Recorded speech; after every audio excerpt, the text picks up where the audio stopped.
Coming to you live from downtown Detroit, this is Benzinga's PreMarket Prep. With your host, Joel Elconin. This is a volatile puppy here, isn't it? And Dennis Dick. I'm bidding a penny. I will buy the stock for a penny. With everything you need to start your trading day.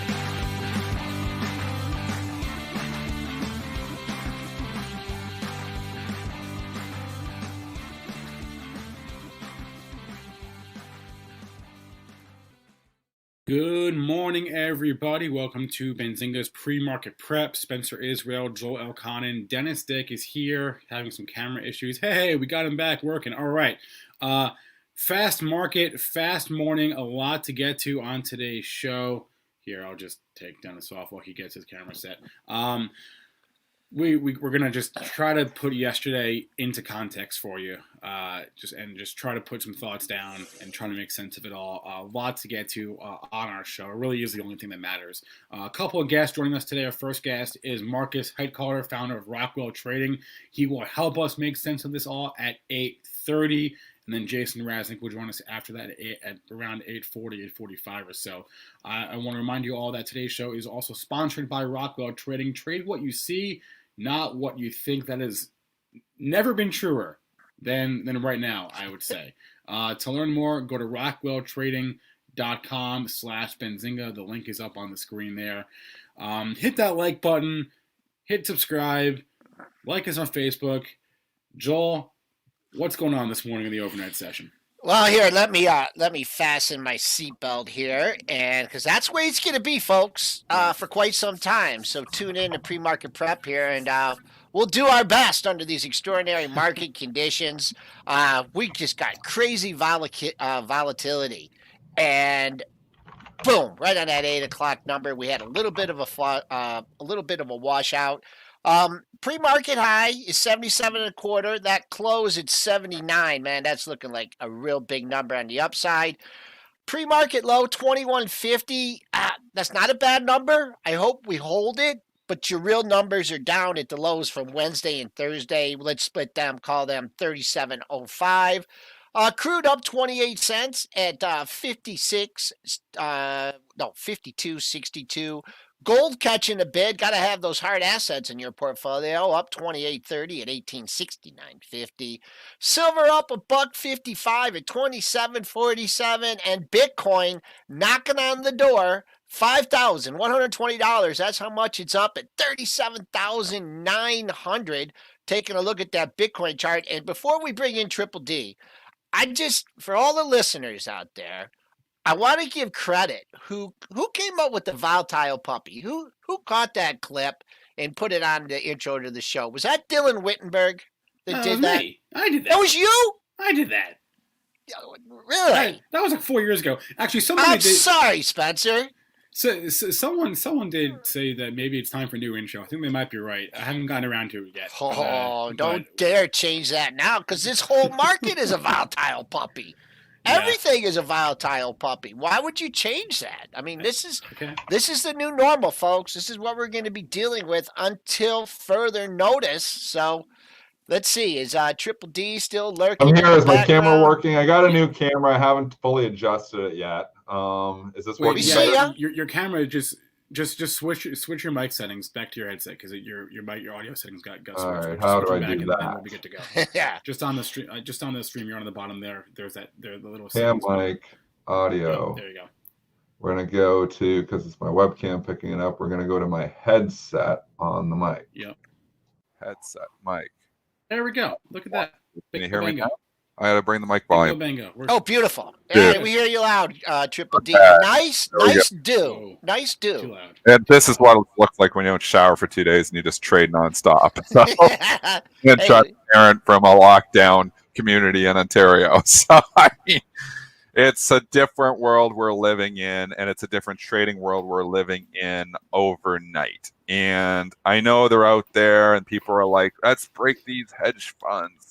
We're going to, change Wall Street and take it over. And I got bad news, because I will tell you right now, the hedge funds have already adjusted.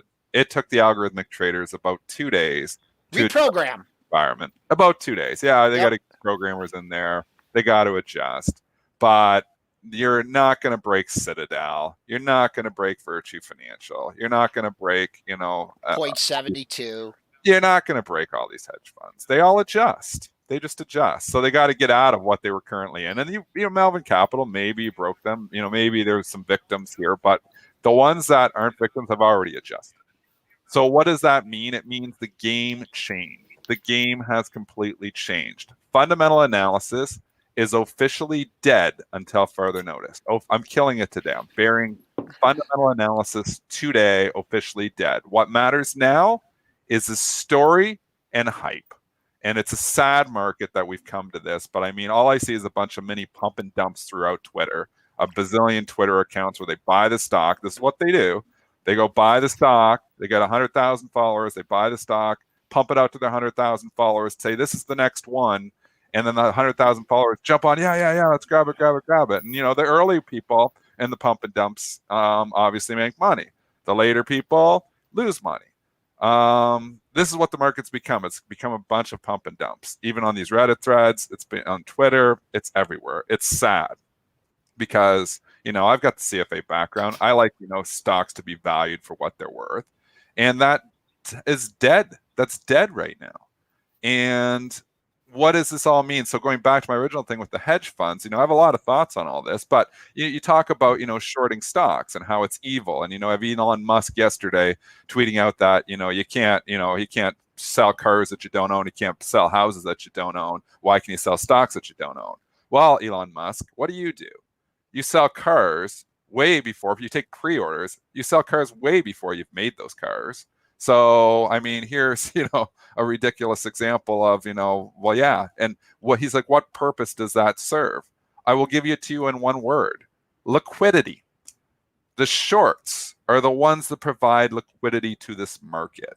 They are your market makers. They are out there. Your S&P small and mid caps already had liquidity problems. Those liquidity problems have expanded exponentially now. And that's why you see these absolutely crazy moves. So if you want ridiculous volatility, you want to see the VIX at 100, you're going to get it. 200. You're going to get it.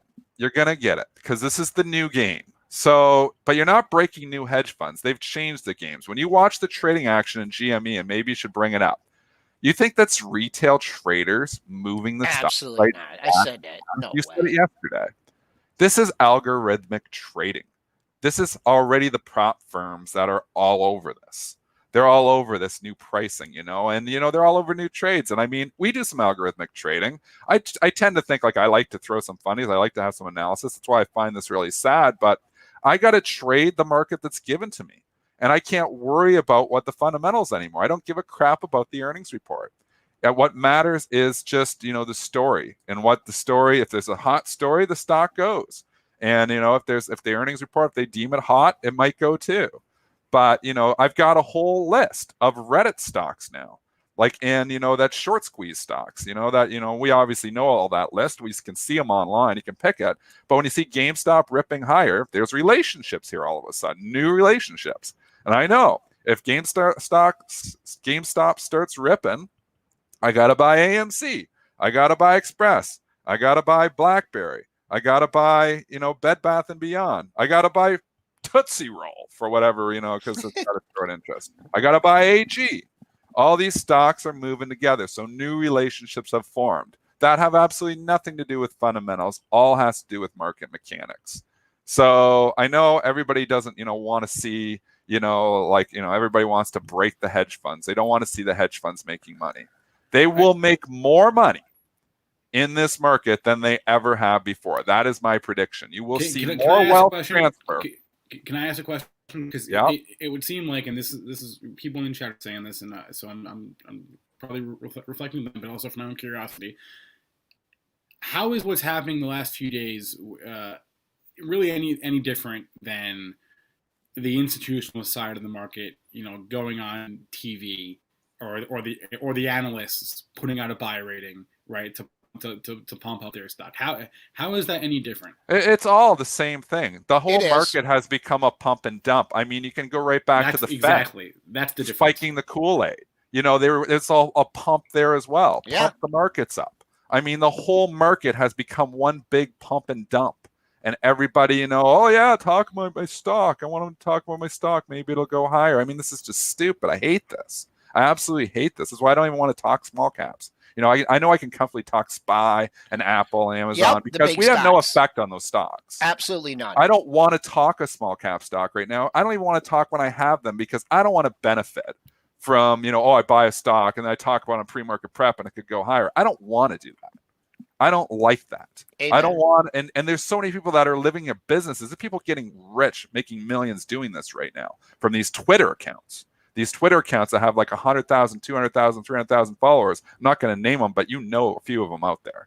And if you think that they're just doing this just to help the better good, they are doing it. They're buying the stocks. They load up. This is how pump and dump works. They load up the stock. Nothing new. Load it up.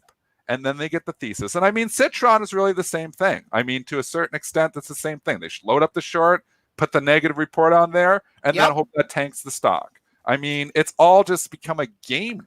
It's all become an evil game. It's really evil, that, and you're intentionally trying to move price. It's really evil. And, it's something that has always existed in the markets. It was in the 90s, it was the newsletters. You get these email newsletter blasts. Oh, this is the stock. They're going to come out with a new recommendation, these pump and dumps. Now it's just like quick because people are doing it on Twitter. And then the Reddit forums. The flow of communication. And the Reddit forums. They do it everywhere. I mean, I don't know how they crack down on it, though. I don't know how you bring it back in. But what I do know is because, we've attacked, short interest, and this is what, the market has done, is that the liquidity on the small caps and the mid caps is going to be reduced substantially going forward because it's shorts that provide that liquidity. I don't short any mid caps right now. Very few. Because, and this is new this week. Like I would short mid caps. I'd short if something was going up like crazy, like on a ridiculous thing. I was like, that's stupid. That'll come back in tomorrow. You can't do it now because you might just have, what was the stock you said this morning, Joel? Mariel Siebert. SIEB. You might just have another SI. This is the flavor of the day. Yep. Probably somebody pumped it out there. I don't know the story. There's probably some pump and dump thing going on somewhere. Traded 34,000 shares yesterday. Traded 34,000 shares yesterday. This is the flavor of the day. So I just want to jump in and clarify something that everyone in the chat's all pissy about what Dennis is saying. His underlying point is that eventually the little guy will lose. That's the point. Yes. That's his point. It is not that the little guy is going to win this. Everyone knows, it's not a secret, that Wall Street has different rules for different people. This is the way it's always been. Okay? It's great. We talked about this yesterday, the day before. It's great that there is some transfer of wealth from hedge funds to retail. That's awesome. But what's going to happen eventually, this is his point. What's going to happen eventually is the little guy will lose because that's the way it goes. That's the way it goes. It's the little guys having their moment. Retail is having a moment. But I'm going to tell you how they lose. The longer the chaos goes on, the more likelihood that they're going to lose and the more they're going to lose. And that's his point, okay? So all you people are saying, oh, Dennis, get lost. He's not saying that the system wasn't rigged before. Everyone knows it was. He's saying that the longer this goes on, yes, he's saying the longer this goes on, the more it's going to hurt on the back end. And who's it going to hurt for? Not the hedge funds, because they win this game. That's how it goes. That's what he's saying. People don't know my background either. I mean, people are saying, oh, you're on Citadel's side.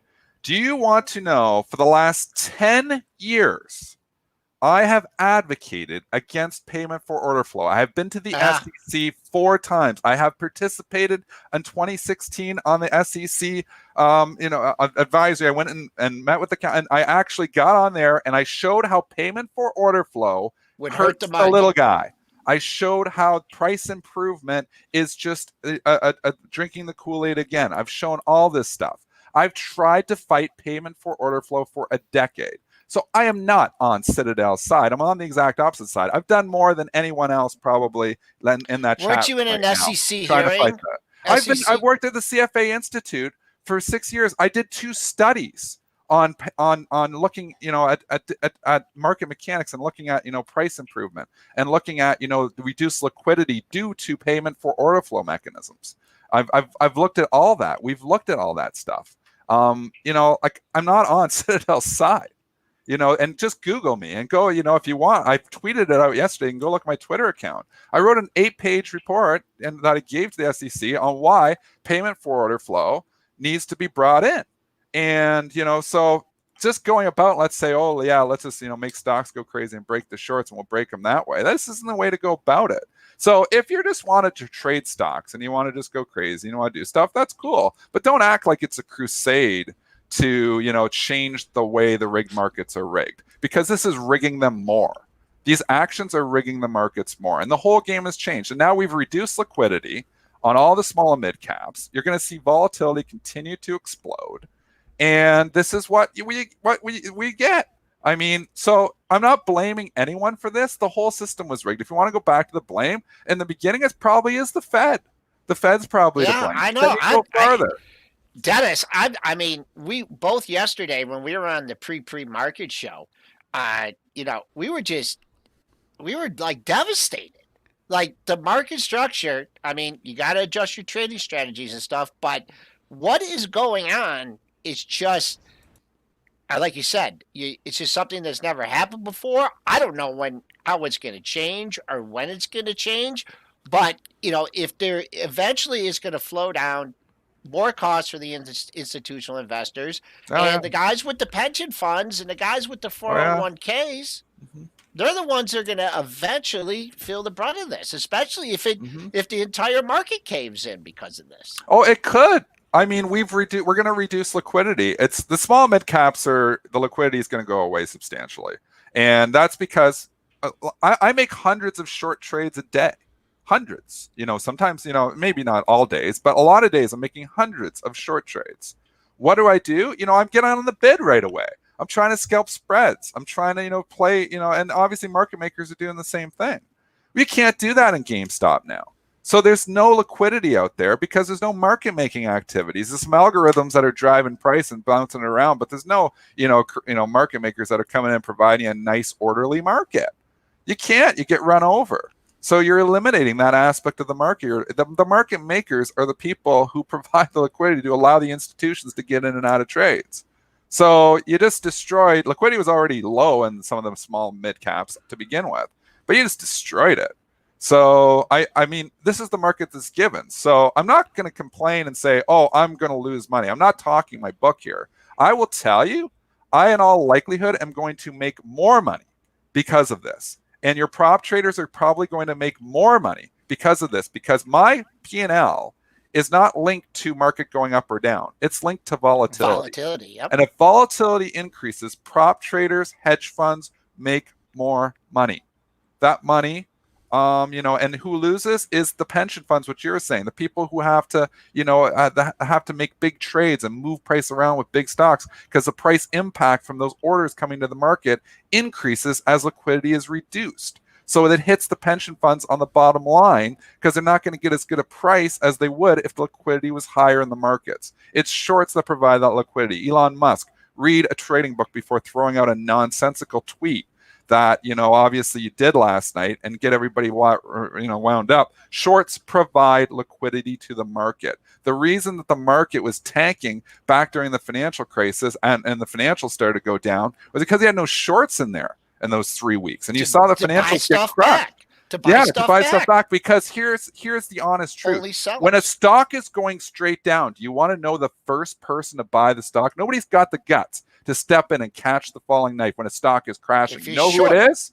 The shorts. A short covering their position. They're always the first buyer. They stop the crash because they're like short. So they're making money on this. So they're actually the first ones to come in, and then their bids bring more bids. Liquidity, get more liquidity, more liquidity. Take all the shorts out of it, and you just have stocks going wherever the hell they want to go. You have increased, price impact. You have a lot of losers here. So, but the losers are not the prop firms. The losers are not the hedge funds. The hedge funds will adjust, and they've probably already adjusted. And the algorithmic traders, like Citadel, have already adjusted. Did they get hammered a little bit on this initial move? Probably. But you know what? These are smart people, some of the smartest people, and they adjust very quickly. One other thing, too, they're going to make more money because Spencer mentioned about the free commissions. That only, in the payment, that only increased the payment for order flow and their Well, that's how they make the money. Yeah.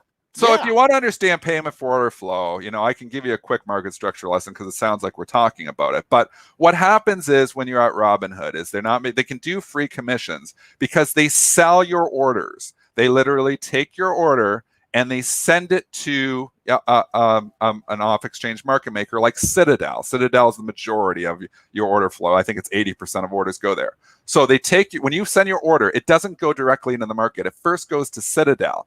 Their algorithm will then decide whether they want to take the other side of that order or not. If they think your order is on the wrong side of the market, they execute directly against it and put it on their trading book. If they think your order is on the right side of the market, then they let it go through. Like if they think you're informed, they let that order go through to the exchange. So what they basically do is they cherry pick what is good and what is bad order flow. And what it does is makes the overall market more toxic. I've argued these points for years to the regulators, but everybody wants free commissions. So that's that the exchange is if you get rid of payment for order flow, you got to get rid of the free commissions. That's a strong argument on the other side of it. I think it makes the market structure more sloppy, and I think it reduces liquidity. I think there's a lot of other issues with it, and I think that's a big reason why the small caps and mid caps don't have a lot of liquidity to begin with. But it's a strong argument on the other side. Everybody wants free commissions. They want to trade for free. You can't do it without payment for order flow. So I mean that's the case right there. That's both sides of the argument. And I think yesterday also we all learned a lesson in the downside of the free trading model, and especially if you're Robinhood and you also do your own clearing, right? Because they literally had to. This is what the platform said. This is what Webull said. Robinhood came out and said it, but they were a little bit less direct. I wish more platforms would have come out and said and been as transparent, or as Webull was. But they said literally we couldn't provide buying access because the regulatory structure of these clearing firms and just the nature of clearing and custodianship on in markets, right? And so Robinhood literally had to raise money last night. They had to raise money to cover the 2-day settlement because the margin requirements on the settlements that went through the roof, and they did not have the money. So clearly we have some kind of a regulatory screw up, right, happening right now. And we've all been I've been wondering for years what are the unintended consequences of free trading? Because it is an amazing thing that Robinhood did. They created free trading. They got rid of commissions, which is awesome. But everything has unintended consequences, and this appears to have been that. So what are the takeaways? I don't know. I wish more platforms would have come out and said, rather than say, we're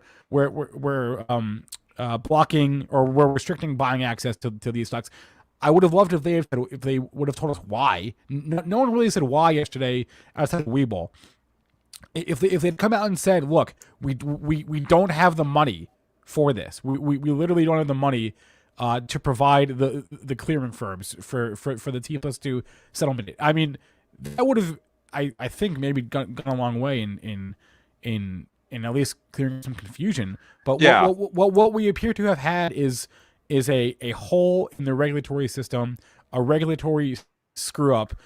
So I do think there will be congressional hearings about this because the system screwed up. The system messed up. Okay, that's what happened, and there are a lot of parties to blame. I'm not absolving Robinhood, okay, but a lot of people screwed up yesterday. The Fed. You can go all the way up to the Fed. Yes, you can. Yeah. The system is the problem. I think we all agree the system is the problem here. And so we all got a crash course yesterday in sort of the unintended consequences of free trading when volume gets to that critical mass. I think that's what happened yesterday, and I don't know what the long-term solution is. Probably more regulation, but I don't know. I think more regulation is coming. I think they're going to try to bring in some of the pump and dumps out there too, because this just seems out of hand. Where you got a Twitter account, moving stocks 200, 300, 400%, like different Twitter accounts with these couple 100,000 followers. It's just that they're everywhere. So it's not just Reddit. I mean, it's everywhere right now. Yeah. It's tough. I mean, this has always been a problem with the markets pump and dumps. I mean, like I said, this was a 90s email thing when the email was cool. And they get these email lists and they said, oh, here's the hot stock tip. And they buy the stock, and put a whole pile of money in it. Then they send out a blast email to like 50 million emails. They hope, they hope a couple thousand people buy it and it moves the price higher. So, I mean, this, it's terrible. It's evil. It's evil. Well, with the newsletters, a lot of them used to come out like, didn't always have email, right? So they would mail them out so the people got them on Sunday. Yeah. Yeah, and they could accumulate the stock the whole So week. they were, even before email, getting them in mail. Right. I mean, this is the same thing. These have always existed. I mean, Belfort was on CNN yesterday, and he said this is just a pump and dump. And it's right. I mean, he's right. And who knows more about pump and dump than Belfort? Nobody. Nobody knows more. Nobody. Like this is just pump Dennis, and dump. do you have any solutions? Do you have No, there's none. They broke it. I mean, everything is right now broken. So, I mean, regulators are going to look at the financial transaction tax, say we got to curb in the speculation. That sucks for everyone because that just does more damage. So I hope that doesn't get through, but it has more of a chance getting through now that this has happened. You just have to adjust to the new environment. I mean, right now, fundamental analysis is dead until further notice. So I don't know what brings it back in. Maybe they put curbs on what can be said publicly, but there's such a fine line. What's freedom of speech? I mean, we like to come on this show and give our opinions on stocks, Joel. Can we not give our opinions anymore on stocks? I mean, so there's a fine line there. We obviously are careful and we have to disclose when we own the positions, but for the most part, we try to talk mega caps. We try to stick into the bigger stuff because we know that we're not affecting price or anything on that. We try to be careful with what we do. If I can try to rephrase why Dennis and Joel are fired up the way they are today. Think of the market as a scale. On the one end, you've got fundamental analysis, discounted cash flow, value investing, right? That can drive price. On the other hand, you have a buying and selling imbalance, right? Imbalances of buyers and sellers, and that drives supply and demand, right? Now, at sometimes the scales, sometimes value investing is big and fundamental analysis matters, and sometimes it's really all about just supply and demand, and value investing takes a back seat. Right now, it's gone like this, okay? Value investing, fundamental analysis means it's not like it means less. It means nothing. It means nothing. Right. Yeah. So the scale has had tips so far in the favor of this is just pure supply and demand mechanics at work. It's got nothing at all to do with business, and that's part of the equation. Sometimes it's a little bit like this, and sometimes fundamental analysis. That's why we look at earnings, because it does matter. But right now, it's just the other way completely. It means nothing. Earnings mean nothing. And I think that's why a lot of people are fired up this morning and this week, because the imbalance has gotten so out of whack that it's really what's driving price. It is all supply, demand, buyers, sellers, balances. That's what it is. I want to bring something in too. Go. We just haven't talked about it at all, but I think a lot of this has been accelerated by the pandemic. Of course, people. I mean, people online. Doing things, learning about the markets, the retail trader. I mean, I think, I'm not saying when the pandemic's over that this is going to go over, but I think you have a lot of different circumstances here that are going, and this may be happening anyways if we didn't have the pandemic, but now you have more people, tuned into this, and unfortunately, you got more mischievous people that are taking advantage of it. Yes. And that is, so anybody that's like disagreeing what, or what we're saying, we're looking out like for everybody. We're not looking out for the hedge funds. We're not looking out for Citadel. We're not looking out for the pump and dumpers. We're looking out. We're just trying to give you the information based on our collective years in the markets and investing in the markets. And sometimes we've been right, sometimes we've been wrong, but we're just trying to assess the situation, give you a perspective, and if you don't like it, then you don't have to listen, and you don't have to be in our chat. I mean, it's fine. Go we listen. go. You don't I mean, there's have to. people who just want to fight. There's obviously that's the one thing about being anonymous in a chat. I'm not anonymous. I'm here. I'm giving my opinion. You can be a bully. Oh yeah, you can be. Oh, you can badass. be a bully when you're anonymous. Yeah. You can hide behind an anonymous thing and say nasty things to me and say nasty things about Andrew Left's family. I mean, like Andrew Left or don't like Andrew Left. Yeah, was he running like a pump and dump thing? It is. It's like that as well. It's just an alternative, where you get on the things. Like, we don't know exactly, but he does do research and does do analysis, and he's giving his opinion. But, to go threaten his family on stuff like this. Come on. I mean, this is just taking it too far. Send pizzas to his house? Sign yeah. Leave your personal lives out of this. Leave the personal lives out of this. I want to bring on our guest here, Markus Heitkoetter. I don't know if Markus wants to come on. He might be. This might be too controversial. We love Markus. He calms me down. It's a perfect day for Markus because his voice calms me down. It's like yoga. And I'm really wound up. No, I mean, it's crazy what's happening this week, right? And I did a lot of videos on this because what happened yesterday, brokers restricting us from placing trades, that's baloney. I mean, yes, it's great that the system broke so that this can be fixed. Yeah, I mean, I want to interrupt you, Markus. You got to watch and talk to the Webull. We had the Webull CEO. They didn't have a choice. I understand. So it's not baloney. I'm going to interrupt you because this is just, I believe, that I don't agree with this at all. I don't think they had a choice. Patterfee said the same thing. They didn't communicate it well enough. This is what they did wrong. Okay. They didn't communicate it well enough. But you can't have, all of a sudden, like Patterfee was saying, we got $13 billion worth of exposure that we have to finance just in GME calls in the next 2 days. So he's like, where's that money got to come from? I have to raise capital right now to do that. We can't, if the other side doesn't come good, it doesn't clear the trades. We can't have our whole brokerage going down because of a few speculators in GME. So that's the reason why that happened. It was poorly communicated by the retail brokers, and they can blame them for that. Blame them for the poor communication, but this wasn't some inside deal to try to get Citadel out of money. I'm not on Citadel's side or to get Melvin Capital out of trouble. I don't believe this was an inside deal. Okay. Well, let him talk. Let's shift gears. And here's why. I mean, I have 10 minutes of airtime, and my goal is here for you, the listeners, the viewers, just to show you, okay, what do I do as a trader? Because I'm trading for a living. So how do I navigate this crazy markets? Let me just share my screen here really quick. Yes, a few. Let me just see. Okay, like this, we should be able to see my screen right now. We're up. Okay, good, fantastic. So, I mean, first of all, what's going on overall in the market, right? If you look at, for example, at the Nasdaq, yes, we had a retracement. We are down this morning. So pre-market, Nasdaq is down. The Nasdaq futures, 0.8%.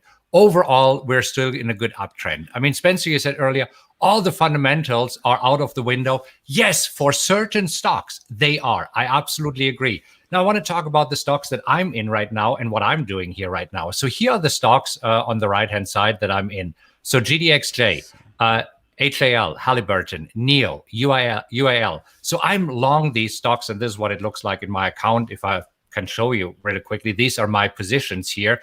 And you know what? For these stocks, the fundamentals are still in place. But hey, I'm a technical trader. I only look at indicators, and I just want to spend 3 minutes here and help those who are maybe new to trading of say, okay, what does it take to trade for a living? Because honestly, if you jumped into GameStop and you got in at the right time and you doubled, quadrupled, tripled, whatever, I don't know, whatever your account, this is great.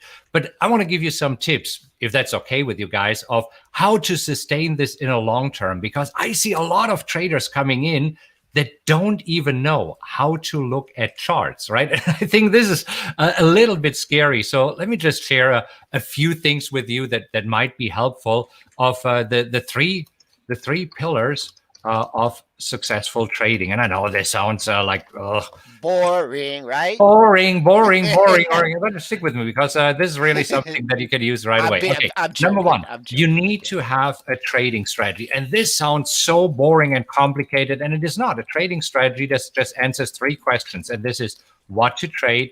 It secondly says when to enter, and most importantly, and this is where I think right now most premium have a problem, is when to exit. Because there's two ways to exit. You can either exit with a profit, which is fantastic. That's what we all want. And the other one is with a stop loss. So when are you wrong? And you see, especially if you look at stocks like AMC, GME right now, this is where many people say right now, okay, when do I exit? It's going to the moon. I mean, this is right now what everybody says, to the moon, to 1,000. Okay, that's great.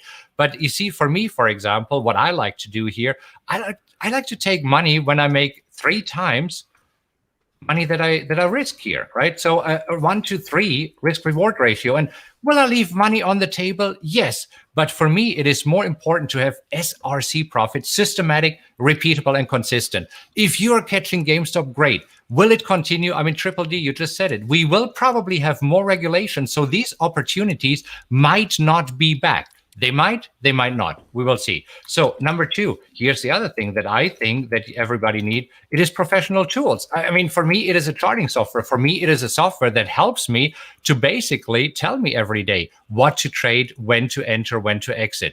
Now, about trading strategies, this is my 3rd time here on the show. So in the first show, I talked about the Power X strategy. It's one of the trading strategies that I use, and the other one is the wheel strategy.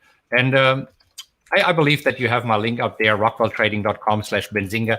This will get you to my YouTube channel where you see how I'm explaining these strategies in detail. Again, I've only 10 minutes of airtime. I think we have 3 or 4 minutes left. So let's talk about the third thing. And this is what I think is most important, and this is the right mindset. And you guys touched on this. I mean, trading is a marathon, right? Not a sprint.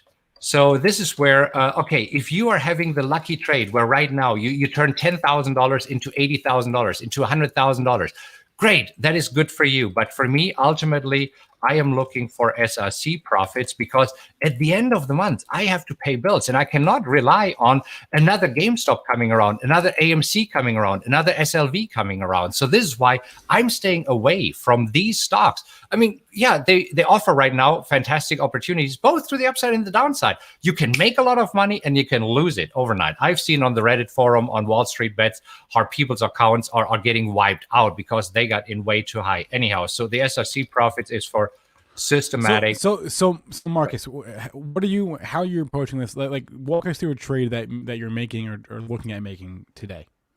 Okay, so right now, for example, let me just go back here to the screen. So I have, so right now I own shares of GDXJ. I bought them at $49.50. This morning, it seems that they're opening pre-market at $51.95.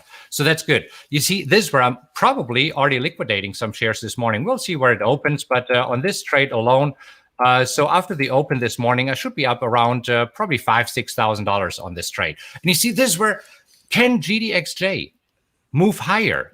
Yes, of course, it could. But I'm not holding on. I'm a super short-term trader, because these days, if you look at the overall markets, I mean, the markets can turn around on a dime. Yeah, we are grinding higher, and then we suddenly have a drop of 3%. So this is where I rather take profits quickly. So this is one of them. Halliburton, we'll see. I mean, this is where here I have a strike price. I sold a put at $18.50. So if this expires, I make a lot of money. If not, I will get assigned. It might be that today I'm getting assigned Halliburton. Now, overall on energy stocks, this is the thing. You see, got to see what happened here before the pandemic. If I'm zooming out a little bit.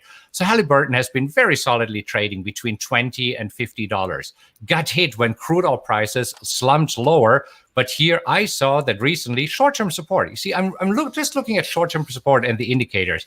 I don't know about all the fundamentals of Halliburton, because I agree, sometimes the fundamentals don't make sense. But for me, the indicators are telling the story. By the way, just going to GME, the way how I set up indicators, I'm using the RSI, stochastics, and MACD. And when all of them are lining up, let me just hide the volume because it's a little bit hard to see.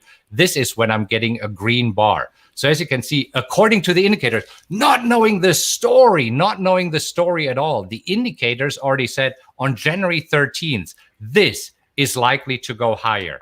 AMC, that's the other story here. So you see here also on January 20th, the indicators already told me this stock is more likely to go higher. Did I trade it? No, because I'm more like you, a big cap guy, not necessarily here small cap or medium cap guy. So this is why I didn't trade it. But this is where I think you don't need the whole fundamental story, because by the time the fundamentals are out, it's already factored in, at least for me. I'm not that smart, and you're so much smarter. You look at all these things, you have all this experience. This is why I appreciate watching this show here, because I'm always getting like, whoa, I did not know this. But for me, just relying on indicators makes my life so much easier. I mean, this type of market, though, is built for you, Marcus, because, like I said, I think fundamental analysis is currently dead. So, it's all about momentum, story, and indicators. So, I mean, this kind of market is built for the technical, for a trader that trades very technical. I mean, and sometimes, obviously, it's going to do funny things. I mean, GameStop isn't really trading technically, but to a certain extent, you can always figure it out. So, we appreciate, different types of strategies, and I appreciate the technical traders. I love technicals as well. I tried to always incorporate a little bit of all of it right now, but I'll tell you, I'm leaning more towards your methods now than I am to looking at fundamental analysis and trying to figure out this stock's going to beat earnings or not. Triple D, if I would be as smart as you and could make sense of the fundamentals, I would probably trade fundamentals. But I can't piece all this information together because there's so much. For me, there's information overwhelm. And this is why, for me, it's easier to just look at indicators because they're black and white. There's no room for interpretation. The RSI is above 50 or it's not above 50. It's below, right? I mean, it's super easy because one of the challenges for me, at least, it's analysis paralysis. I can analyze a stock as long as I want, and I can talk myself out of every single trade. That's what I did in the beginning of my trading career. I talked myself out of the best trades because there was this one thing where I said, maybe this is why it's not a good idea. And it was stupid. I'm not that smart. Marcus, real fast before I let you go, for your strategies, what size account do you need or recommend, or how capital intensive is it? You see, for the Power X strategy, which is a directional strategy, if you're trading stocks, $10,000. If you're trading options, $5,000. I mean, you can start with a small account and work your way up. Now, if you're doing the wheel strategy where you're selling put, I believe that these puts need to be cash secured. Never, ever with the wheel strategy sell naked puts. So therefore, it makes sense to have a $20,000 in cash. Put it in a margin account that you get 40,000 in buying power, and then really use it super responsibly. I mean, leverage is a double-edged sword. It can work for you as against you. Use margin responsibly. Don't over leverage yourself. So if you get assigned, and if this stock would go to zero, you're still okay. That's why I believe that for the wheel strategy, slightly larger account, for directional strategies, I mean, buy a call for $1. Right. And if it goes up to $3, there you go. Right. I mean, you can buy easily on a small account 1 or 2 calls for $1. All right. Markus Heitkoetter is the founder of Rockwell Trading. To learn more, go to rockwelltrading.com/Benzinga. Markus, we always appreciate your thoughts. Thanks a lot. All right. Thank you so much for having me. Have a great day. Thanks, Markus. All right. Bringing some sanity and normalcy to what are very not normal times. So Jason Raznick was streaming until like God knows when last night. I don't know. I went on with him like at 10 o'clock at night. You did? Yeah, I did. I ended up going on with him about 10 to 10:30. Oh man. Talking because I was wound up, and I was like, he texted me. He's like, "You want to come on?" I was like, "Sure." I'm like, no, because I was like, I'm still awake here. I'm all wired from the trading day. I was like, might as well just come on and do a rant or two. So I ranted against Elon Musk last night with that tweet. I know, Dennis. I even dropped an F-bomb on that show too. You know what? I caught just a second of it, and I didn't think you were going to be doing the show with me this morning. Yeah, I might have got fired for that. I dropped another F-bomb. I thought for sure that he was gonna. When you said F-I-E-M, I was like, I was like, on that tweet, I was like, I dropped the F word at Elon Musk. That's his God. He worships him. I mean, you can't do that anymore. I love Elon Musk too, but when he's talking about shorts, banning, getting rid of short selling altogether, I mean, he's attacking market mechanics here. He's attacking something that works. So this is where I have a problem. Again, I've talked about this already. Everybody's got this view that shorting is evil. This is what keeps price in check. This is what provides your liquidity to your markets. This is what reduces volatility. So, I mean, we're going to find out. Let's see what the markets look like without shorting, because we'll see these small mid caps. I mean, right now you can look at Rocket. You want to just see how much it's all about story. Why do you think Rocket RKT is blasting off right now? Do you think they came out with a good fundamental report, Spencer? Do you think they came out with something and, like, okay, well, we've got, that they're going to make more money. So why do you think RKT just blasted off? It's not because they announced this morning that they announced that they're announcing earnings February 25th. That's not why. No, they were just on CNBC, and CNBC called the short squeeze candidate. I'm joking. Yeah, okay. But that's why it's up 23%. The CEO was just on CNBC, and they had the headline under it, next short squeeze candidate with a question mark. So CNBC just literally blasted the stock off. Blasted the stock off. I mean, that's what we're at now. This is the market where we're living. This is what it is. So, I mean, it's, it is what it is. It's the market that you've got to just get, when the CEO is going to come on CNBC, maybe it's going to move. I mean, it's stupid trading. It's, it is what it is. It's where you're making money now. So I don't know. Yeah, it is quite literally a stupid, mindless trading. It is a different kind of market. We've had several different kind of markets in the last 12 months, but this one in particular is just different. So Dennis's point when he came in this morning was just you got to adapt or die. And I'm sure he's adapting. I'm sure everyone out there is adapting. Yeah. And that's really it. So I don't know how much longer this continues, but for the time being, this is the hand that we're dealt, and this is how you have to approach things, right? A lot of people like this market better. They like it, and a lot of people are long rockets. They're saying, "What's wrong with that?" Great for that. A lot of people like this market better. I mean, half the people in the chat are, pretty giving me some pretty good hate here right now. I'm getting a lot of hate here today. I'm getting a lot of love too. So it is what it. I don't know. I'm trying to speak my opinion. I'm trying to tell you from my experience what I'm seeing. Anyways, I don't know. I don't know what kind of market we're in that we have to worry about this guy's going to be on CNBC and maybe it's going to really blast off because of this. Or this person's going to tweet about this stock. What are they going to tweet about next? What is this, Twitter account going to tweet about next? I mean, that's where we're at. I think it's fair to say that we can't possibly know what's going to trigger the end of this. Like I had no idea yesterday that a brokerage could even do that they could block people from buying. You mentioned it, and I mentioned it, and Joel was like, no, and I didn't actually think that. I didn't know that was possible. I just sort of wondered out loud. That was a great call. Whatever happens, we're not going to see it coming. Like whatever brings about the end of this, we're not going to see it coming. Whether it's the brokerage platform is blocking people from buying, which still blows my mind to an extent, to someone else coming in, some other party, regulator, whomever. I don't even know what the regulators are doing. This is news trading, and it's news trading on steroids. Yeah. I mean, that's what it is. S&Ps are making a nice comeback here. We're coming back to unchanged on the session here. Pre-market high 77.25. So getting all those losses back here. What do we got? We still got 42 minutes. We might as well make a few market calls, and I'm going to go along with Mitch. Do you know what benefits? You said on our show yesterday. Bitcoin benefits from this. Crypto benefits from this because stocks just became. Yeah, there's no fundamentals with the stocks now either. So crypto all of a sudden is like and here you have less regulation. Apple. You have less regulation. You'll have more manipulation. It's what this market wants is less regulation and more manipulation. It seems like crypto fits that bill. I think Bitcoin's going to explode. Raznick in the house. I think Bitcoin explodes. Yeah, I think that's a fair call.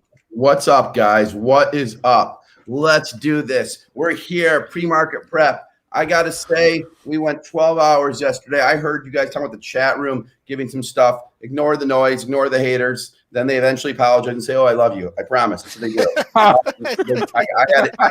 I don't think we've seen that yet, but that's a good prediction. Oh, no, don't do it. Don't do it. I had it yesterday, Joel. My dad was listening to my mom, and some guy called me, I don't want to swear, called me an a-hole or something. And then I called him out. I'm like, his name was like, I don't know, a weird Titan. And I'm like, weird Titan. So why am I that? And he's like, oh, I was just saying it because of. And then he's like, and then I did. Okay. And then he said, sorry. He's like, I don't know what I'm doing. I'm new to them. I'm new to the market. Okay. And so I focused on him for a while, just to take one of the haters and really dissect it. But I got to say, yesterday went live for 12 hours. Dennis Dick came on at 10:15 or something. and it was must see like TV. Even that Dave guy, he has a really popular YouTube channel. Meet Dave, I think its name is. Maybe Meet something else. I don't know. But he referred a bunch of people to us. Like, you guys are off the hook. And it was going on for 12 hours yesterday. I just watched the Rocket interview with Jay. It was the first time that I've seen Jay Farner, the CEO, talk about not just mortgages. He talked about how they have the auto business. They have these different businesses. And then he said one thing, Dennis, that I think resonated with the audience. He said, I want people not to forget that Dan Gilbert, they own 95% of the company of Rocket. Now, guys, I own Rocket, so I'm biased on this. I own Rocket. It's one of my bigger positions, but it's a long-term position, and I don't look at it pretty much ever. Other than I bought some in this hoopla on the short squeeze. So I just want you guys to know that. So he explained the company in a different way than I've ever seen him explain it. And I think that there was going to be a positive response from it. I heard you guys say it was trading up, and I think that was it. Now, Becky did say you have a lot of shorts in the market. Yeah, that's what did it. Okay. So he's like, well, so his answer to that was, Dennis, I don't think you should short our stock. I think that, we're going to be this great company. We own shares in our company. And it's just going. That's what we believe. He had a real positive approach to that one. So he just had 300,000, or 300,000 or more. I don't know what the viewership on that show is in the morning, but probably a few 100,000 people just watched that, and they're all looking for the next short squeeze candidate. And Becky Quick and him just basically said, this is a short squeeze candidate, and the stock ripped on that. They're looking for what people? Short squeezes. They only have 300,000 people on there? I don't know how many. No. Dennis, you're right. You're around there. Yes. Is it around there? Yeah. You're right. Yeah. At least that's what my numbers say. I mean, we had, I don't know, 120,000 people yesterday. So we gonna take them out, Jason. We gonna get bigger than CNBC. Well, I forwarded an email to the whole company just now. Someone wrote, "You guys should go all day, 24/7." I'm like, I wrote, "Let's go." It was. Yeah. Version. Yeah. Meet Kevin. That's who said it. So it was just something exciting. Yeah. I mean, yesterday we had everyone on the show from Dave Portnoy, Stool Presidente, to Kevin O'Leary, Mr. Wonderful. But I'm leaving out this one for a second. I'll get to it in a second. We had Voyager CEO, Steve Ehrlich, but then we had the Webull CEO. And the Webull CEO, we broke the news. If you go to our Twitter account, you could see where there's a 20,000 retweets. We broke the news when Apex made it open for trading, and that meant Webull was open. That meant public. It meant like 4 other brokerages. This wasn't Webull's choice. It was not. They use a clearing firm called Apex. Now, Robinhood used to use Apex, but then 3 years ago, they built their own clearing firm inside their office. And so that was their choice, a different sort of thing. So that was totally a total different type of thing. So Webull got it. We got that first. We were the first ones to put it out there, and it was cool us breaking the story before CNBC, because listen, it's a new frontier. It's a new frontier, maybe in trading. I mean, it's different, but maybe in media too. Maybe we don't have to wait for Bloomberg and CNBC. Maybe we don't. I don't know. So that's my take. Now I'll tell you some stocks I bought. Or that I own, and I just like Dennis said, he's adjusting his trading. So am I. You have to. You have to. I mean, this kind of, we had Citron on, and we had the Wall Street Bets on in the community, and it was crazy. And then I was like, whoa, okay, I bought 100 shares of GME, and then that was a long time ago. So I own AMC. I own AMC. I own it. Okay. So tell us about do you have a strategy, or are you just here for the craziness? Do you have an out? Strategy. I'm right. You're just here for the craziness. Well, I think those are like not mutually exclusive, right? Okay. You're right. You're right. Yeah. So I and I said it, like, I'm just, on the AMC thing, I was just like, this is what it's traded. It's a different market. So back in the day, Spencer. So I at one point almost joined Third Point, Dan Loeb. I almost worked for Dan Loeb, and I went to one of these dinners. It was a trade and idea dinner. We had a trade and idea dinner where there was like 4 different funds there, and you all get in a room, and you go to this. You go to a restaurant in New York, and you go in a back room, and each fund gives their best idea. So you're comparing ideas. Now, those ideas, I'm not denying it, are based on fundamentals, based on PE ratios, based on new growth strategies. So now this community goes online and says, we're going to come up with our own ideas. We're going to do it our way, and it's going to be different. And that's what's happening. I'm not necessarily in those rooms all day, and I can't tell you guys if AMC is going to be at $20 today or if it's going to be at $8. I don't have an idea. I took a trade in it because, and I didn't take it early. I wasn't early, so I'm not like some guy celebrating. But it's a different day and age, and I'm at first, the first reaction to do it is to poo-poo it and say, okay, they're all going to go bang, this is all going to fail. And then the second reaction is like, and this is not the same. Don't cut in on this. Is not the same. But Uber versus the taxi cab. The taxi cab. My mom, when I got into Uber the first time, she's like, Jason, do not go to Uber. The guy's gonna take you to his house and do something. He's gonna do something to you. And it would literally not you, but yeah. I mean. No, oh yeah, not me. Literally, you're right. Good point. I'll take that. Okay, it literally took 2 or 3 years for her to accept Uber. Okay, it literally took 2 or 3 years, and I don't know if this is that, Dennis, Joel, and Spencer, but there's something here. There's people fed up, and listen, I get it. I mean, we see on TV these guys in the show Billions who have huge houses. Is this the way to take them down, or is the way for us to build something great that they can't profit off us? Dennis talks about the algos all the time, okay? He does. He knows algo trade. He talks about it. And I'm sitting here like, does that really work? Well, obviously it does. Renaissance technology.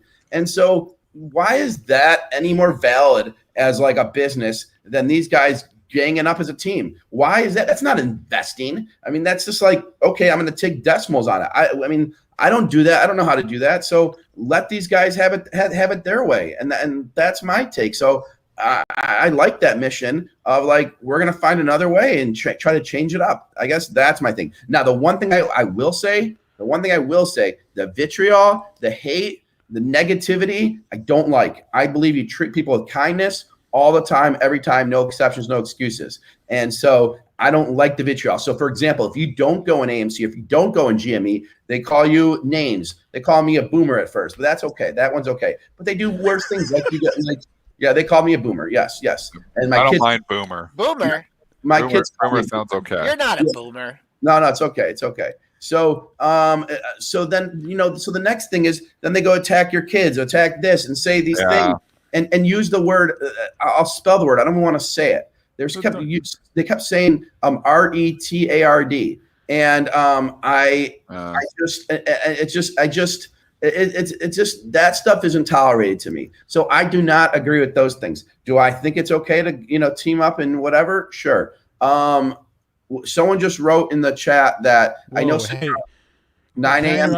sell research. I have that for a second. Citron just announced that they're discontinuing short selling research after 20 years. He said they're no longer publishing reports. That's what I'm talking about. They're going to focus on, I'm going to quote him, we will focus on getting alongside multi-bagger opportunities for individual investors. So I guess Citron is throwing in the towel on shorting. They realize they can make more money the other way. Yeah, sure. Yeah. I mean, and this is what I'm saying at Art Firm. It's traders saying the same thing. I'm like, and this is what, a little bit, what I was talking about earlier, Jason, you probably didn't hear because you had to sleep at some time. But I mean, it's not the little guy that's going to make the money here, though. The hedge funds have already adjusted. You just saw Citron adjust. Our firm is backing off on short selling. It's, the adjustment. Citadel, you're not going to break Citadel here. You hurt the people. You give them a punch in the stomach, and they'll pick themselves up, and they'll adjust their algorithms and adjust their strategies and move on. Like you look at GameStop. This is not retail trading in here. This is algorithmic trading. I know algorithmic trading. I can see it. The algorithms are all over this already. They've already adjusted. They've already changed. So it's not retail kicking ass and taking names here anymore. Yeah, there's people who bought this thing off the hop that made some money. That was good. I like that. We took some money from the rich hedge funds and gave it to some of the GameStop. I like that too. But what's changed now is that the algorithms have now taken over this too. And it's not the little guy going in there and trading, in milliseconds on GameStop. It's the algorithms. They've already adjusted their strategies. They've already adjusted. So you're not gonna hit them and keep, I'm gonna take this and squeeze this. You're not squeezing the algorithms anymore. They already know. They've already adjusted. Okay, so I'm getting a lot of feedback, Dennis, on my spelling of that word, and they said it's just an anagram of the word trader. It's ironic, no offense meant. It's a term of endearment. That's true. Oh, so we're all doing the letters and putting it together. Yeah, yes, that's true. That's true. Oh, that's crazy. Okay, well, so let me Spencer. So I just don't like that word. I don't like that word. I don't like that word either. So because and you see kids, families. I don't like that. And no matter what it is, that's just something I don't like. I'm sorry. But that's just me. But what's going on, Dennis, is something that it is what it is. And it's, Citron quitting short selling, Dennis. I mean, it's something that is, and we know Citron for years. And I almost worked for Bob Chapman. He's the first big short seller that was an activist short seller. And I went and met him in California and had the craziest day of my life with him. I'll tell it later. When it was a job interview and it was the toughest, whatever. Bob Chapman. And he was these guys can't shorts. I mean, it's a sign of the times. You see AMC now going to 1331. I hope that's not because of me, but it's just, maybe there's less short size, less. And by the way, as Dennis said, shorts play a role in the market. And so there is some negative. You do want that research out there, that hard research. I mean, what is David Einhorn going to do next? Is he next? Is David Einhorn next? Is Dan? Everybody, we're all backing off on shorting. I like I was saying, I said on the show last, I make hundreds of short sales a day. I made like 5 last night. I can't, I can't touch the small and the mid caps. I can't go short those stocks because there's a risk that I could get my head ripped off. I can short Apple. At least right now. I hope it doesn't come to that too. But I mean, I'm not trying to profit from, the stocks necessarily going down and putting a short. I'm taking the index arb and doing inefficiency trading. So I'm keeping the prices in line.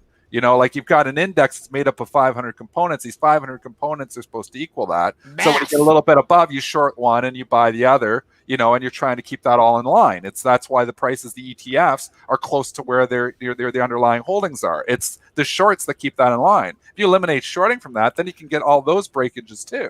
Imagine having an ETF. Don't tell me that my ETF NAVs are going to go crazy because that could happen. I don't want to hear that. If you eliminate short selling from the market, that could happen. I don't want to hear that. That could happen. So there's a lot of repercussions from just eliminating shorting out of the market that people aren't considering. Like Elon Musk is not considering these things. I know these things because I live these things. Joel knows this. You're a market maker on the floor. There's a role. There's a role to play. And that role all of a sudden is reduced significantly. And I'm not saying, but what I'm trying to say is it's the hedge funds aren't going to make less money because they're not shorting stocks. They're going to make more money. You think Citron's going to make less money because he's not doing short reports? He's going to go on these things, and now all of a sudden he's going to come out with some boom report, and they'll be like, "Oh, boom, Citron," and they're going to buy the thing that's going about. He's done some buys before. He's going to make more money because of this. Just to relate this, I know I'm going back, in time and everything, but it was just like the same thing on the floor. There'd be a lot, the market would be going up. There'd be a lot of chatter, and someone would say 1,000 and even, and then everything would be quiet, and then everyone would look around, and then boom, it'd be the same thing. It's just amplified here. It's just the exact. I mean, we're not seeing anything new. We're just seeing, and I said it before. We're just seeing, faster though. Faster. And more part. I mean, at one point you could cram, 500-600 people in the S&P and Eurodollar pit. Now you're millions of people are doing it, and so everything's amplified. So it's. I think it's the one thing is I know you guys Dennis has to go trade. It's like I feel bad us turning us off because I think there's such a service that we do here that you're not going to get almost anywhere else except for a couple places on YouTube, and you're not going to get it on Bloomberg Fox Business. I see 3,000 people here live right now, and it's just such a service that you're going to get by being here and listen to this. And we don't justify them closing the markets. We don't justify that. It is what it is. It happened, and hopefully they got their stuff together now. It's just like. Let's get us together. Let's talk about these things. People are asking if I'm selling anything. I mean, I see now that AMC is 1388. I don't know if you guys are looking at. Dennis taught me something really interesting last night. Just to say it real quick, what you taught me. Yeah, for sure. Okay, so he's using GME as his indicator for everything, and he's playing the SPY off GME. He's not just buying AMCs. He's buying Clorox. He's buying maybe not HubSpot, but he's buying stocks like that. All these kind of companies and he has GME as his indicator. And Dennis makes 500 trades a day, okay, or 100 trades a day, whatever it is. And so he does a little differently than maybe we do, but he's using GME as his indicator, and he trades off that. I just, I do a little differently, but he's doing a lot more trades. And so it's just interesting seeing it because there's a lot of ways to make money in the market, and he knows how to do it. And some of us talk about in Benzinga Pro, we have in our chat. I get my trades mostly in there, but there's just a lot of different ways. And I honestly, I know Spencer Israel wants to cut us off. I want to throw one more thing in there too, is that because I'm looking at like that correlation too, Dennis, and the one thing that you've done is you've been able to, adapt. And what you're seeing today is a little bit different because, you still have GME obviously trading up almost 100%, and you just had a 40-point rally in the SPOO. Yeah, so, the S&P is you got to be careful, with these correlations. This is not, you got to have short a trade. You got to look at it. It could change on a dime. Yes. Yeah, don't get, and I think that's one thing that you've done, Dennis, is that you've been able to adapt, and you'll feel it. I mean, and you can see it by watching the actual stocks and the actual trades, but especially in this market, I mean, there is nothing 100%. Something's always going to be changing. There's always going to be another dynamic, and that's why we're here. That's why we do the show. We try to give you guys. Yep. I mean, when we started this, Dennis. Can you believe this? It was just me and you talking to each other on Uvu. And then we didn't think anybody cared in the entire world. Did you ever think that it would we'd be sitting here talking about this and this chaos when we started this? This is unbelievable. I mean, everything's changed. So the markets are always changing, and you do have to continue to adapt. And while you're making a good point, is this short-term relationship that's been discovered by me and's worked for the last 3 days might not work next week. This is a short-term thing. GameStop isn't going to be on the top of our screens forever. Just right now, and at the point, I was trying to make Jason, I think he was trying to reiterate, it was just that GameStop is leading everything right now. That's not going to be that way probably even a week from now. But right now, you got to watch GameStop because GameStop starts ripping. It means a lot of other things, And I was saying, I still think the biggest benefit from all of this is crypto. So, I mean, we're seeing a lot of money flow into crypto here overnight. I know Elon Musk had a tweet about Bitcoin. Yeah. I don't know, like gold and silver. And people are saying the silver rally is being, now driven here, by, retail. I don't know if that's the case. But silver's on a breakout, so it's technical too, right? I'm long. Full disclosure, I'm long GLD and GDX. Been forever, long, and I'll probably take you to my grave with me. So not selling. Full disclosure. I'm long SLC. Yeah, why SLV? Why they're only more likes? Hit the like button. That's what I'm about to say. I want to take care of a couple of housekeeping items first. So we have a 25% like to viewer ratio. Get that like. Get those likes up. I will take the blame for all the dislikes today. There's a lot of people who don't want to hear anything negative. Can we get a separate button for Dennis? Yeah, because if I wasn't there, it would be all Dennis, and then one for me, and then for Jason. But nobody's got the guts to say stuff too. Nobody has the guts. Yep, that's true. They're all worried about their following. People are worried they got to go along with the masses because they're worried about the social following. I don't care. I'm saying what I think, I see. Dennis, I'm giving you what I think. Dennis, even Chris Camilla yesterday, he told me he would never let the team let the users beat him down. He got beat down. He was wearing a Robin Hood T-shirt. They made him take it off. And he took it off. He took it off because they threatened to unsubscribe from his channel. Yeah, it's because that matters to him. I don't make my money from that, though. I make my money from my trading. So, I know, I love Benzinga. I want to grow Benzinga, and I want to do good things for Benzinga as well. But my bread and butter is my trading. I just give my opinions on stuff, and some people like it, some people don't. So, I mean, you're entitled to your opinion, and you want to, believe what you want to believe. I'm just giving my educated opinion. I could be wrong on some of this stuff. Maybe I've got the wrong opinion. We're wrong every day. We're wrong. Yeah, but maybe I've got the wrong opinion. Maybe less liquidity is good. Somebody's trying to argue with me that less liquidity is good for the market. and they're sending me on Twitter an article about how less liquidity would be good for the market. I think it'd be good for me as a trader. I don't think it's good for the institutions trying to move price and move big money in and out, less liquidity. But that's what we have. Less shorts equals less liquidity, and that's a relationship that has been proven true for. It probably means more. It probably means more expensive index funds. And by the way, on Chris, he took off his T-shirt. I got it too when I was on the show and I had the Wall Street bettors in there. I got the peer pressure and I succumbed to it, and then I investigated it and I said, oh, there's actually a move here. When GameStop was at $46, so I bought another 100 shares. So I ended up buying 200 shares at $40 or $50. Like that was what I did. Do I still own all 200 shares? No. I own some, but not all 200. So that's the story. So sometimes, Dennis, sometimes some of this may be good. Like you just said, less liquidity. What's that going to mean? Who knows, right? I don't think it's good for the markets, but some people think it is. So, I mean, nobody knows anything. I'm going to go back to my thing. Nobody knows anything.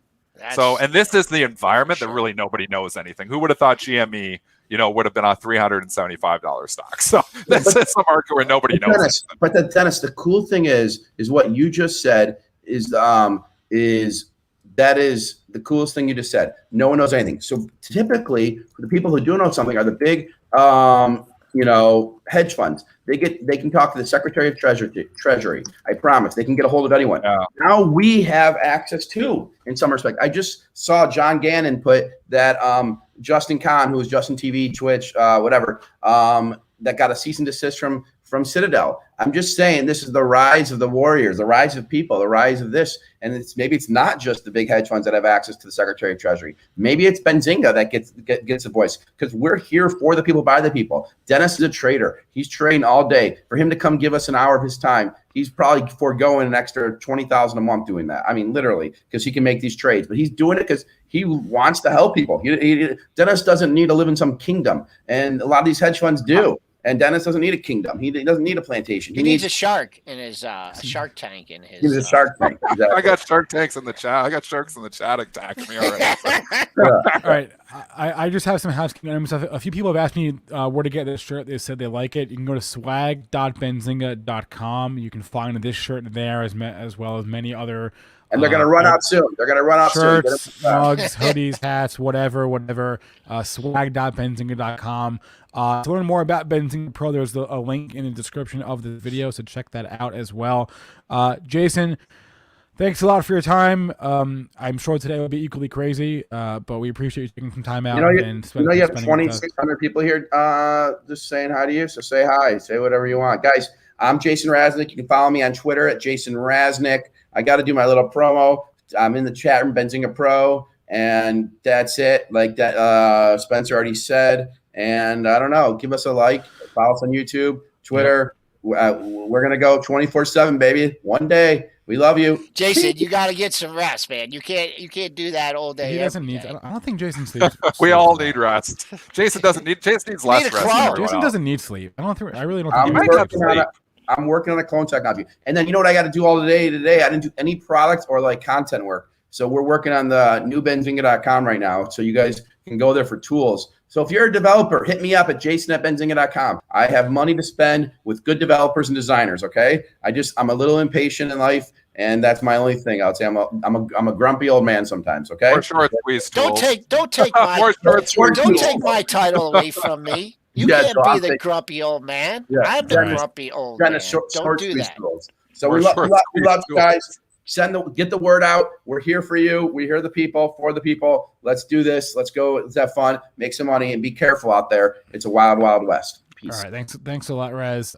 Today's show is sponsored by Rockwell Trading. Trade what you see, not what you think. To learn more, go to rockwelltrading.com/Benzinga. I'll put the link up there. No Kathy Wood talk today either. No Kathy Wood. Although I just want to add one more thought before we go. And part of what is one more thought that could be a 10-minute discussion on this show. No, go ahead. If you had asked me 6 months ago, who has the what individuals are powerful enough to move markets, to move stocks, right? I would have told you certain institutional investors, hedge fund guys like Warren Buffett, Bill Ackman. I would have told you Jim Cramer. I would have told you analysts, sell-side analysts who who give rating. That's pretty much that's it. That those three groups are the only people who really have the power. And like Andrew left and the occasional short seller, right? That's pretty much it. Yeah. He's not a short seller anymore. You know what I mean?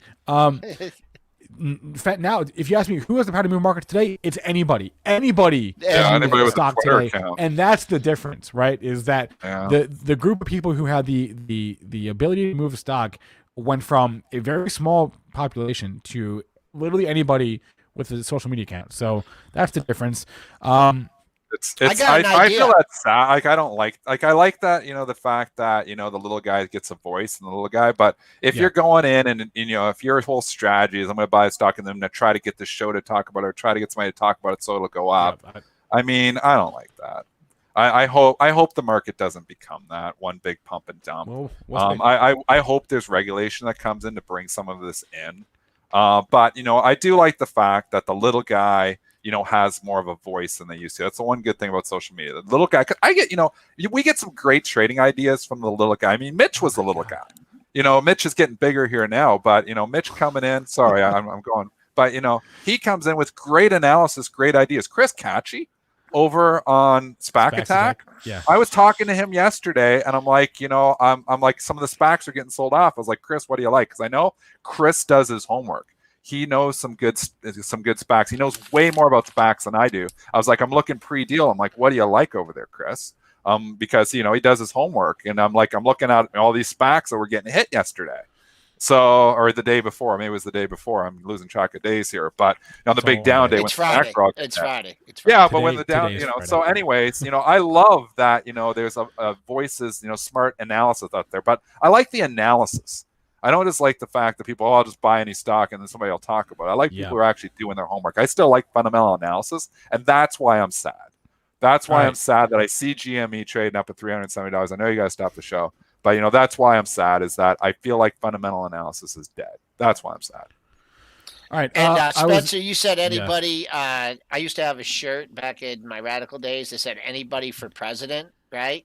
Nah, man. Joel, back in your radical days? When was that? Anybody for president. And now I'm in a new one. And don't steal this, anybody. Anybody can move the markets. That's my new T-shirt. I know, but I don't like that. Anyways. Well, that's the way. I know, that's the way it is, though. Trade what you see, not what you think, Dennis. Why was that SIEB moving? Who did it? Who did SIEB this morning? Because, somebody pumped it out there. Somebody with a big following pumped that stock. When it went from 3 to 25. Do we know who did it? Do we know what was the account, or what was, was it a Reddit stock? Does anybody know in the chat? SIEB? I really don't. I'm sorry. I was also told to make an announcement that we've got the Cannabis Hour coming up next, or now, because we've gone over. So on our YouTube, I'm putting the link to that here in our chats for you to check that out. We're going to be talking to a company that is in the process of trying to uplist to the NASDAQ. So they're a psychedelic company. We'll talk about that. Catch a replay of our show on every major podcast platform. That includes Spotify, iTunes, SoundCloud, Stitcher, et cetera, et cetera. And for those of you listening via podcast, please remember all the information from our show is meant to be used as informational purposes, not for investing or trading advice. Again, hit that like button. I think we're up to over 1,000 likes now. I kind of stopped counting, stopped looking here. How about happy birthday to our editor, Jason Shubnow? 800 likes. Oh, I didn't know that. Happy birthday, Shubs. There we go. All right. 9:20 now, 9:19. We're going to wrap it up here. So stay tuned to our channel throughout the day. Obviously, a lot of stuff coming your way. We're in a fast market. Dennis is gone. We're gone. Everyone, stay safe. Good luck. And be smart in your trade.